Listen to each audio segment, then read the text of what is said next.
کہانی شروع کرنے سے پہلے چینل کو سبسکرائب کر لیں اور ساتھ میں موجود بیل نوٹیفیکیشن کو آن کر لیں تاکہ ہر کہانی سب سے پہلے آپ تک پہنچ سکے۔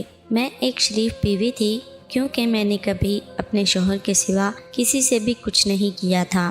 میری بہت سی دوستوں نے اس چیز کا مزہ لیا تھا لیکن میں نے اس کو ایک امانت سمجھا۔ میری شادی ہوئی، میں کنواری لڑکی کے روپ میں شوہر کو ملی اور میرا شوہر مجھے دیکھ کر بہت خوش ہوا۔ میں بھی دل و جان سے ان کو چاہتی تھی۔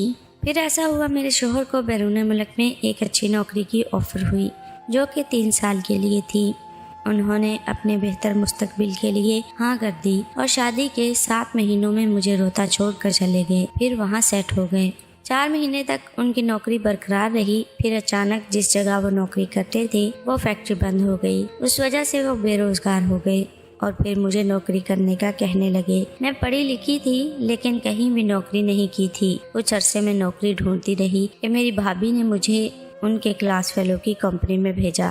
اگلے دن میں نے کمپنی جوائن کر لی۔ بھابھی کے کلاس فیلو فراز بہت اچھے آدمی تھے۔ انہوں نے مجھے سارا کام دکھایا اور جو کام نہیں کر سکتی تھی وہ خود کر دیتے۔ میں انہی کے کیبن میں بیٹھی کام کرتی رہتی تھی لیکن میں کبھی بھی ان کے قریب نہیں گئی تھی، لیکن وہ میرے جسم کو اکثر دیکھتے رہتے تھے۔ میں نے کبھی برا نہیں منایا تھا کیونکہ میں مردوں کی فطرت سمجھتی تھی۔ پھر اچانک ایک دن مجھے ان سے کچھ سمجھنا تھا تو میں نے بولا، سر میں اس طرف آ جاؤں یہ سمجھنے کے لیے؟ اس نے کہا ہاں آ جاؤ۔ پھر انہوں نے سارا کام مجھے سمجھایا اور میری خوب مدد کی۔ پھر اچانک میری نظر ان پر پڑی جو کہ باہر نکلا ہوا تھا۔ میں ہنسنے لگی۔ اس نے کہا سونیا کیوں ہنس رہی ہو؟ میں نے کہا آپ کا کچھ نظر آ رہا ہے۔ انہوں نے کہا یہ نکال کر کام کرنے کی عادت ہے اس لیے میں تم کو اس طرف نہیں بلاتا۔ ان کا بہت بڑا تھا۔ میں اپنی سیٹ پر واپس چلی گئی۔ مجھ کو ان کا بہت پسند آیا تھا اور پھر کام ختم کر کے گھر چلی گئی۔ مجھے انہوں نے ایک الگ نشے سے آشنا کیا تھا۔ رات کو دیر تک مجھے نیند نہیں آئی۔ سرفراز نے میری اندر آگ سی لگا دی تھی۔ مجھ کو شوہر یاد آ رہے تھے جس سے میں کام کر کے خوش ہوتی تھی۔ اگلے دن میں تھک گئی، نیند پوری نہیں ہوئی تھی۔ آفس میں بار بار میرا دل کرتا میں ان کے قریب جاؤں لیکن ہمت نہیں تھی۔ پھر میں نے سوچا کہ ان کو دیکھنے میں کیا حرج ہے۔ آفس میں اکثر ان کے قریب آ جاتی۔ انہوں نے کبھی مجھے چھونے کی کوشش نہیں کی۔ پھر کچھ دنوں سے میں نے محسوس کیا کہ سرفراز اب کچھ پریشان تھے۔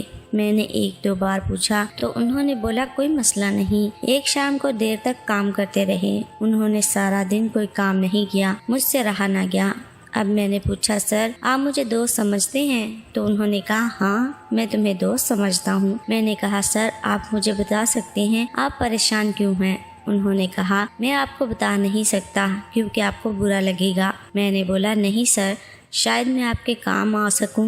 انہوں نے کہا اگر گندی بات ہو تب بھی برا نہیں مانو گی؟ میں بولی نہیں سر۔ اس نے کہا میری ایک دوست جس سے میں محبت کرتا ہوں کئی بار اکیلے میں ایک دوسرے سے مل چکے ہیں، ایک دوسرے کے عقائد کو پورا کر چکے ہیں۔ اب وہ ہمیشہ کے لیے لاہور چلی گئی ہے۔ اب میں کسی سے کچھ نہیں کہہ سکتا جس کی وجہ سے میں پریشان ہوں۔ تم کسی لڑکی سے ملا دو، مہربانی ہوگی۔ میں نے اس موقع کو غنیمت سمجھا، کیوں نہ فراز کے ساتھ میں ہی دوستی کر لوں کیونکہ میرے شوہر تو یہاں پر ہے نہیں۔ اس طرح میں ان کی خواہش پوری کروں گی اور وہ میری یہ خواہش ویسے بھی میں ان کا پہلے دیکھ چکی تھی اور ان سے متاثر ہو چکی تھی۔ فراز کے ساتھ میں ریپ کی دوستی ہو گئی۔ اب وہ مجھے کرتا اور میں ہنسی خوشی جاب کرنے لگی اور اب مجھے کبھی اپنے شوہر کی یاد بھی نہیں آتی تھی۔ ویورز اس طرح کی مزید رومانٹک کہانیوں کے لیے چینل کو سبسکرائب کر لیں۔ ویڈیو پسند آئی ہو تو لائک کر دیں، دوستوں سے شیئر کرتے ہیں۔ ملتے ہیں ایک اور رومانوی کہانی کے ساتھ، تب تک کے لیے دیجیے اجازت۔ اللہ حافظ۔